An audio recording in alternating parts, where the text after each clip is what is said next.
back again with another Supercoach video. This time the round 14 review.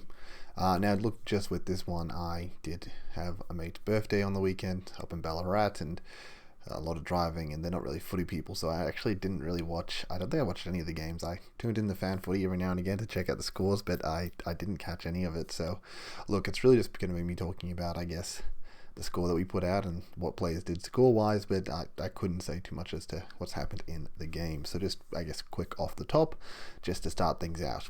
Now we can see that we had a 1966, went down 205 places to a season rank of 1,346. Honestly, not too surprised here. I knew it wasn't a good week for us. We were fielding 18, technically 19, because Angwin came on field as the sub and got a -1, but obviously his score didn't count. But yeah, we had a few bad scores. We had Johnson's 31. We had Ford's, I think, 30, 31. So most people that would have had 19 or 20 in this round probably would have rotated those scores out, assuming they were even running them. So they would have just naturally gotten better scores than us overall. So yeah, I knew it wasn't a good week overall. I think the damage was pretty minimal. And we got one more week left. I'm also not happy with trades. So we ended up... There was obviously a lot of news in the week. We did hear that Sicily is going to be appealing on Monday, and we had to make a decision there. Originally, I was going to be moving Sicily to Brayshaw to get his scores while he was gone. I think I was going to give up on the lad Oliver because I was just desperate for players on field. So we ended up hearing Sicily was going to appeal, but that meant I had to get someone else on... I think when I moved back, I didn't have to get someone else on field, but then Angwin wasn't named, so I got put in a position where I had to get someone on field. I ended up going with Malikan. I just needed someone reliable that was probably going to play the 2 weeks and score decently. Obviously, he's just around that 70 average. He came out with a 68, counts towards our total. So that's why we went with him. Honestly, not the worst case scenario, but it sucked that we paid 170k. I had sort of, wrote down and nutted out how much money we're going to have to finish this sort of team, and it was going to be very close. And to lose that 70k, it's going to put us in a bit of a predicament to finish this off. But if Sicily does get off, then it does make life a lot easier for us. And if not, then kind of sucks we didn't go on Brayshaw then. So that was the really annoying thing. I think if we went on Brayshaw, because obviously Sarong came out with a foot injury that he's been had for a little while now, and he's been playing through it. But okay, get in my face. Yeah, it was one of those things where I was looking to move into a Frio boy, because at the end of the day, I was going to be playing 17 unless I side with one player. And what's the point of me sidewidsing a rookie when I could just sidewids Sicily to a playing premium that's, instead of this unreliable rookie that could come out and get me a 30 like Johnson, we bring in someone like Brayshaw who's probably going to be a bit more reliable for 90 plus, ends up with the 107, and that's what I was sort of looking at. But obviously didn't play out. Now, hopefully, Sicily, as I mentioned, Sicily gets off, because that's sort of what we held him for, and not holding him does hurt a bit, but I guess that's the other thing where points could have been gone. If people did move Sicily instead of holding him for this, then they would have gained some points there. The only other thing is, if Sicily doesn't get off, is he's pretty easy switch to Oliver, at least, so that's not too much of a problem. But yeah, overall, team-wise, sorry, I'm moving these players around a bit too early. I haven't really talked about it yet, but Sheasel actually came out with the 103, and he's looked really good the last 2 weeks. Just talking about him because I just kind of clicked on him at the moment. 97 last week, 103 this week. Zeeble obviously took a bit of a knock and was off for a bit, so I guess right now Sheasel's been more points for us on field instead of moving Zeeble. And it does kind of bring in the question, do I sort of loop him with Day at the D6? If I do that, it's honestly a lot better for the team structure if I do that. Saying that, Sheasel's money this week, it would be really important to get my upgrades. And the other thing is, I really need to move on I think at least 3 players, assuming Sicily gets up. If Sicily doesn't get up, I have the boost to move on him as well. So it's not a problem there. But yeah, I guess I'll figure out what I'm doing with trades sort of right now, because yeah, as I mentioned, Friday night I was working, and then we went to Ballarat Friday night, and I was very, very sporadic on the information I was looking at, and then saw Angwin didn't get named, and obviously I didn't have to bring someone in, but I just think bringing someone in to at least play these 2 games rather than not bringing someone in, and then what I end up in this awkward position where players don't get named next week that I need to get named, and then I just end up you know, with a situation where if I bring in someone like Melican, he plays 2 games and he scores count both times, and it's just like, if he does come in and get a 70 average, even gets a 60 average, it's just like 120 extra points overall, which is, really good. But as it really broke the bank there, and I just didn't have time to nut at that, and I just like sort of looked at him and went, he's named the play. Listening to podcast, I forgot who mentioned it. I think Swizz mentioned it because he was talking. No, Ben mentioned it actually. Ben was talking with Swizz and messaged one of their mates who's big Sydney Sydney supporter, and he was like, I just need to know if Melican's playing 2 weeks, because that's literally all I need. I just need the cover for the 2 weeks, and he's like, lock him in, you're good to go. So like I felt pretty confident at least doing that, because he wasn't someone I was looking at all, because I just didn't want to be paying up that much, because I knew I was going to be really scraping to finish this high budget team that I was trying to fit in. But I needed someone. I just didn't have the time to really think about it, and the game was obviously Sydney game on Friday night, and I just made the move. So that was also listening to Ben and Swizz is when I think I heard that Sicily will be appealing as well. Obviously Ben and Swizz from Supercoach Insiders, for those who aren't aware who I'm talking to. Obviously great pod, go check those guys out. And that's why I had to like reverse things. It was just a scramble. It was a scramble of me pulled over on the side of the road and just absolutely changing everything like 10 minutes before the Sydney game, and just I threw everything out of the way, which I actually think Ben brought up on the pod, being like not making sporadic moves right before the game. That's pretty big not to do, but look, sometimes you can't. You're in the situation, and as I mentioned, the 68 is pretty good overall, and if playing next week, hopefully he can put out maybe a similar score, and then I guess the points make up for the money. And as I said, at the end of the day, if I'm going to have the 70k means I don't get the premium I want, I'm still going to get hopefully a good enough premium that maybe they're within 5 points average over 10 games, 50 points. Overall, this ends up more points in the long run. So, obviously we don't know what's going to happen till the game, because obviously if he came and got a 30, then it would be really upset. But yeah, look, I'll enough rambling about that, I guess. Stuart debuted in a team, came with a 91. All of Geelong kind of just sucked Supercoach wise, and sucks to unfortunately get a 91 on his debut, but Sinclair comes out with a 102. Awesome, honestly awesome from him, just because of the inconsistency he does have. And once again, St Kilda I don't think had a lot of Supercoach points overall, so really nice for Sinclair to get that 102 for us. Already talked about Sheasel. We'll jump down to the Bond, who went massive with a 169. I did see that he kicked 3 goals, had like 32 touches. Just insane. For anyone that actually put a fail VC on and just fell back on old reliable Bond, got massively rewarded this week. But yeah, just best player in Supercoach at the moment. Obviously this year. Liberatory 115. We're fine with 115. There's really no problem with that. Definitely a serviceable score, and a big pod for us overall, so better than plenty of other premiums. Neil 144, a lot of, once again, I heard people talking about putting the captaincy on Neil because of his history against Sydney, but I think it was way too... It's just one of those things where it's just so hard to look past Dunkley. As I mentioned in the last video, out of his last 5 games, 4 of them over 145. He's just on a heater. He puts out a 139, so we definitely take that, obviously, as our VC. And it's just one of those things where you just can't look past him in the form he's in. It's just, he's too good. So Neil obviously comes with a great score for us, nevertheless, so happy with that. Tom Green finally bounces back with a good game, so awesome. Johnson, I saw, got subbed out. I don't know when exactly. I think when I was looking, it was like the 3rd quarter, so it seemed pretty early on in the game. Got subbed out. Obviously, Freo got absolutely smashed by GWS, so I'm thinking maybe they made a strategical move where things just weren't working out. They just had to make the move. Maybe he got injured early on. I mean, 32 is pretty low, so I wouldn't be surprised if he got injured in like the 2nd quarter, or maybe started the 3rd or something like that, where it just had to be subbed, unfortunately. So hopefully he's up next week, because we really need the bodies on field, and hopefully it's nothing serious. It's obviously going to hurt his cash gen a little bit. I don't really know if he's a rookie I'm going to be moving on anyway, though. But I guess it really comes down to what the outcome is as to why he was subbed off. Is he injured? I guess we'll find out. So a little bit unfortunate there to get the 32. Sincotta comes out with the 61, so cool. That's serviceable. We're happy with that. Angwin, as I mentioned, the -1 from the sub score, and just Oh, I guess it's a really good thing I got the extra player on field instead of getting his -1. Because that would have been pretty sad. Jumping down to the ruck line, Marshall gets 90. Who they were up against Tigers, was it? I guess Nank's kind of restrictive, so it's fine.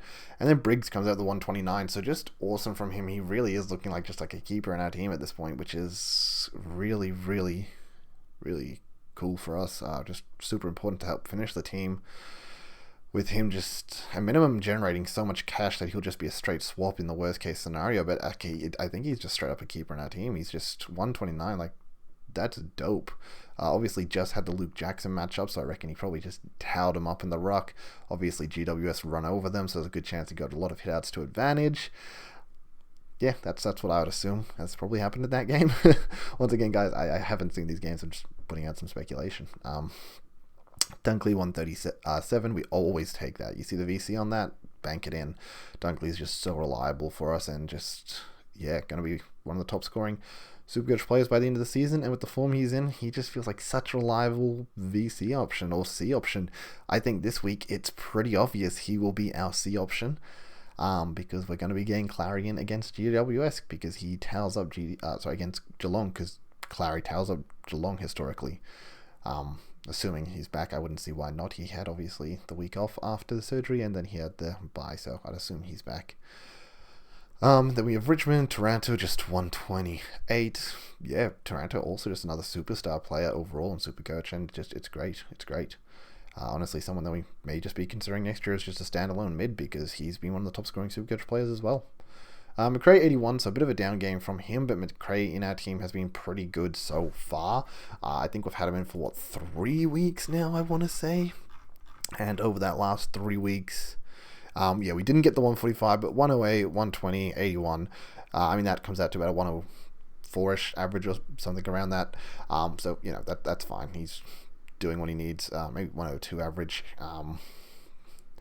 That's fine. Honestly, that's fine. Like, I feel happy to have McRae there doing his thing. Rosie 111, Goulden 111, so just the triple ones from both of them, which is awesome. Goulden with a good bounce back week, and Rosie when they obviously ran over Geelong there, so that's cool.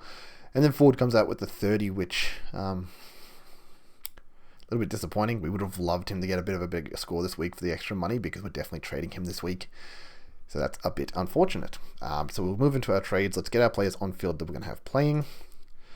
Ford will actually be on the field because we'll trade someone in who's going to play. Briggs obviously isn't playing. Doesn't really matter if I leave the E on him or not.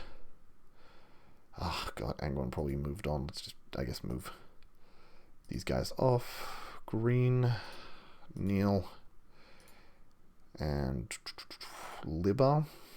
Just because I'm thinking we might have to trade these guys. And then I mentioned I actually planned on trading Sheasel. So Sheasel doing so well for us and actually begging the question, do we keep him, is it'd be really handy if we do. Like, it'll save us an extra trade. I really thought I was going to be using him to get to Oliver. Now the question is, can I get to Oliver without him or Sicily? If Sicily gets named, if I decide to keep Sheasel, I was considering going Sheasel to Oliver, and then obviously Day can be our D6, but I do want a loop there. I was thinking of bringing in Himmelberg because Himmelberg allows us to also loop with the forward line, so we can loop Keys, Himmelberg, and Day, which is kind of nice, but we can do that with Sheasel as well. So if we save the trade just by keeping Sheasel, things just actually work out a lot better. I think Sheasel also getting a week's break could be really good for him as well. Assuming he played on ball again this week, but even if he didn't, he obviously came with a good game. If he did play on ball, then 2 weeks in a row, he's had great games while playing on ball. And sort of, obviously last week he was rotating behind back. I'm sure he would have probably naturally done that again this week at times in the game. But yeah, I think Sheasel is someone that we will keep and we'll be looping with Day at this rate. So that's the plan there. But then that does beg the question for this week. What are we doing with our trades? As I mentioned, Ford has to go. Chincotta is going. Oh my God, this hurts so much. The -1 from Angwin. He was already probably going to drop in cash anyway, but 16k really hurts. The 70k extra that we lost to Melican, it just hurts so much for both of those. The other thing I wonder here is if Johnson doesn't get named because he is seriously injured, Oh wait, Neil's going to be playing. Why did I take Neil off the field? Lol. But yeah, if Johnson's actually injured or something, then I guess maybe trading Johnson. He's got a fair bit of money on him. As I mentioned, this gets really hard when I'm actually not moving Sheasel on. Because moving Sheasel, it just so much money there. God, man, I really need to like reconsider everything now. Sorry, let me just cancel that. I just want to put Neil on field for a second, just so I can really look at this a bit better, I think. How many players do we have if we show the bye for this round? How desperate are we? I'm pretty sure we need at least 3 in. 3 back there, 4, 6 in the middle. Sharp's probably not going to play, so 5 in the middle. 9, 5 in the back. So we're only looking at 14, assuming Sicily doesn't get up. If Sicily gets up, we're at 15, so we need to at least trade 3. As I mentioned, I wanted Oliver and Laird this round, but the money just hasn't come through like I was hoping it would, or at least it has in the form of Sheasel, and maybe I'm just being too greedy wanting this D7 M9 swingman. Because if I move on Sheasel, it's a very easy move here. I do want to, I guess, know what Himmelsberg's role was, but he didn't come out with that good of a score, but in a game where I guess GWS flogged Freo. So maybe the ball wasn't down back for him to get that score. Because if Himmelberg's looking pretty good behind back, it's probably a bit more reliable than Sheasel. He's probably a lot more cheaper than Sheasel. Well, if anything, it was maybe better he had a bit of a lower game to get in. Still pretty cheap.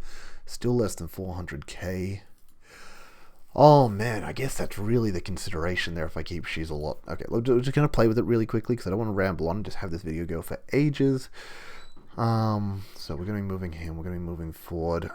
Let's just say we move Sheasel for now, just because I kind of want to. So 1 second.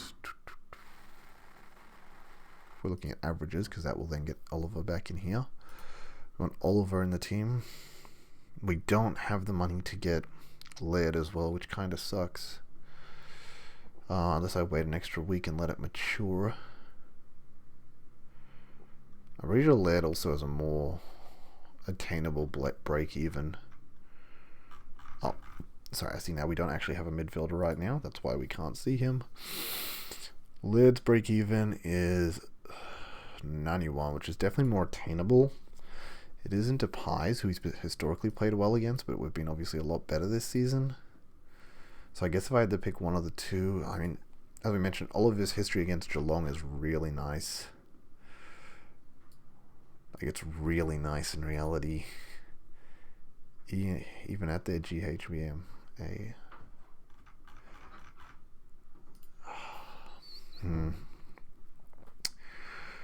Oh man, if I have to make the call out of the two of them, this really sucks. Man, I hate moving Sheasel as well. I really thought maybe I could have been able to save him, but it's the only way I'm getting Oliver back in the team.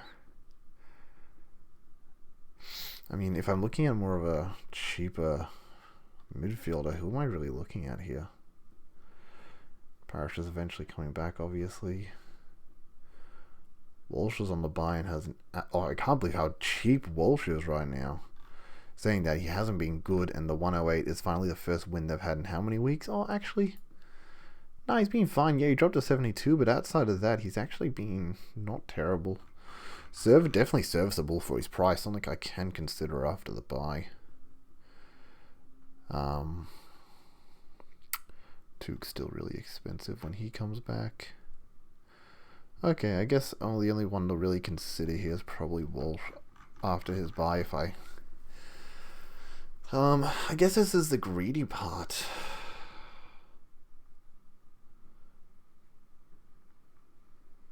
Yeah, look, I'll worry about, I guess, the M9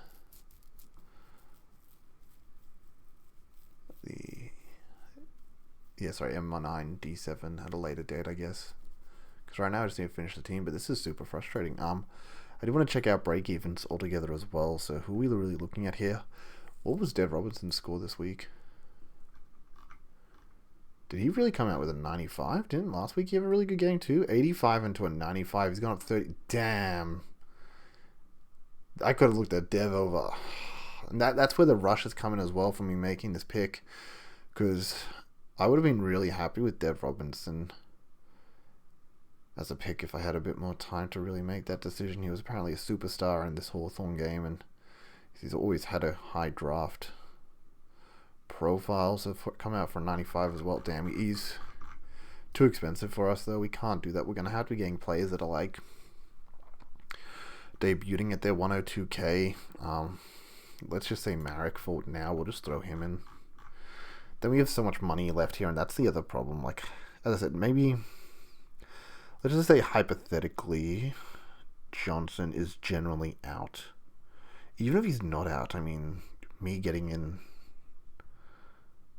Laird is pretty bloody worth it, isn't it? So let's just do that. Let's turn this back to summary. I mean, this is where I was meant to be using the boost anyway. Okay. I didn't expect to be moving on Johnson, but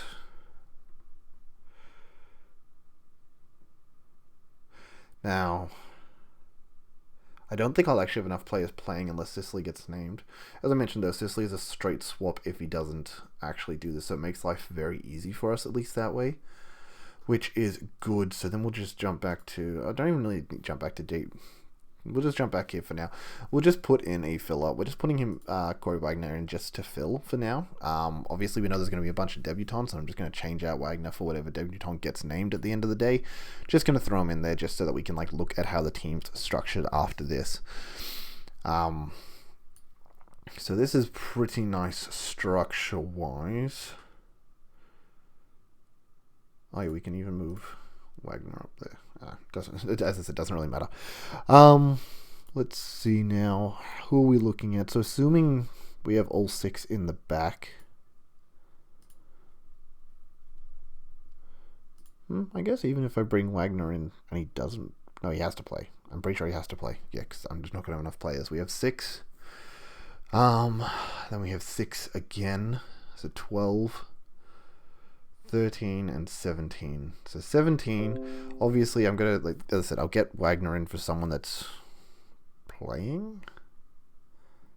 No, I don't know if that matters because then Day ends up in the back line really awkwardly. I already have 6 back here. Huh.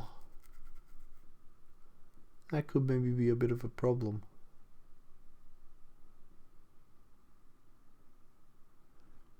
Because I don't have any defenders that are actually not playing. So am I going to end up in this awkward position where I have 7 playing defenders? And because of that, I can only play 17 on field? Oh man, that would be really awkward. God, I actually think that's the position I'm about to end up in.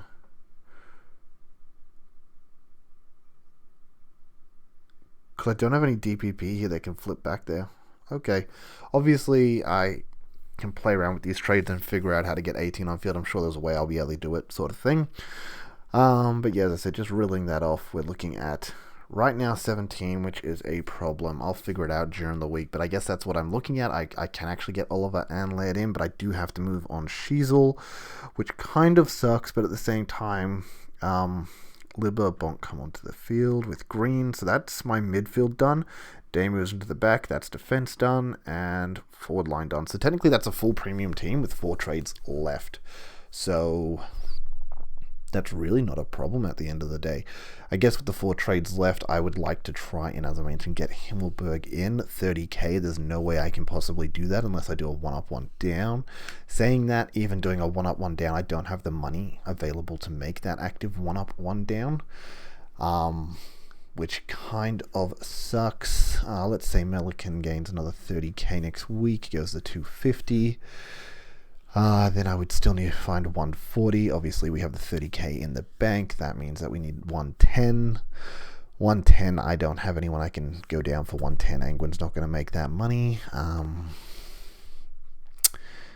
Damn. Angwin can go down for about 90k. So Melican would have to make 50k this week, which is not going to happen. His break-even's nowhere near good enough for that. He went up 48 right now, but yeah, he's got a 7 break-even. And what was his break-even last week to do that? So his break-even last week, it does not tell me. I don't know what it was. But I'm sure it wasn't a 7. It was probably... Oh, it was minus 32, actually, I remember. So his projected, he comes out with a 58, goes up 23k. So me even saying him going up 30k is, it's probably about accurate actually. Unless he has a bit of an unders game, I guess. Damn, so getting Himmelberg in seems kind of out of reach right now with me doing this kind of structure. And that's the other reason. That's okay. I guess, as I mentioned, I've got Wagner there, but in reality, Wagner's going to be someone that's just playing probably on that day. Hopefully, they'll have some DPP that we can flip around. That would be cool. But that's technically another 15k there. Still kind of cuts me a bit short, so.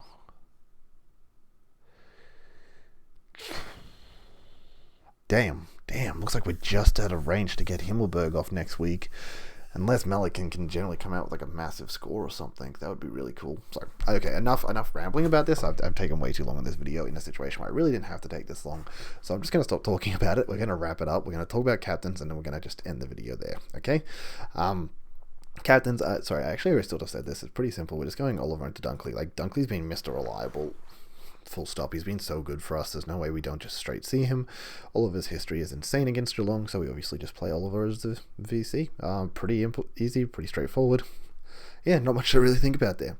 So I guess I'll wrap it up there, guys. As I mentioned, this team's actually subject to a lot of change depending on what happens during the week and who is actually named and all that. I might make a video generally on the Thursday night depending on the information we have to actually update you with what I'm actually doing. Obviously, as I mentioned, I want to get Oliver, I want to get Laird in. Just as a matter of, are we sidewising Sicily? If we end up sidewising Sicily, then we can keep Sheasel. But if we do use Sheasel's money even then, it does put us in a pretty good position. Yeah, sorry, I'll talk about it when we do it in the video. But yeah, thanks for tuning in, everyone. Hopefully we have a better week this week and we can bounce back. I did expect last week to be a bit down. Apparently this week's looking pretty awful as well. Look, we gained the 750 places in week 2, so hopefully, even if we drop another 200, we still made a net positives over the buys. Personally, we obviously want to keep going up, and I'd love to keep going up. I think I'm going to be, if Sicily does get off, I'll be one of the few people with Oliver, because I think that's most people's route to Oliver. Getting in Laird as well, it's a really big upgrade for the team. Like, the team is going to look really good coming out of this buys. I understand every team's going to look really good because it's going to look up, fully upgraded, but I'm pretty keen for the team on the run home. I think we should be able to make up a bit of ground there and hopefully crack the top 1,000 before the end of the season. So, yeah, anyway, thanks for tuning in, everyone. So, I will probably see you at the end of this week once I update you with what the hell I'm doing. Anyway, peace, later.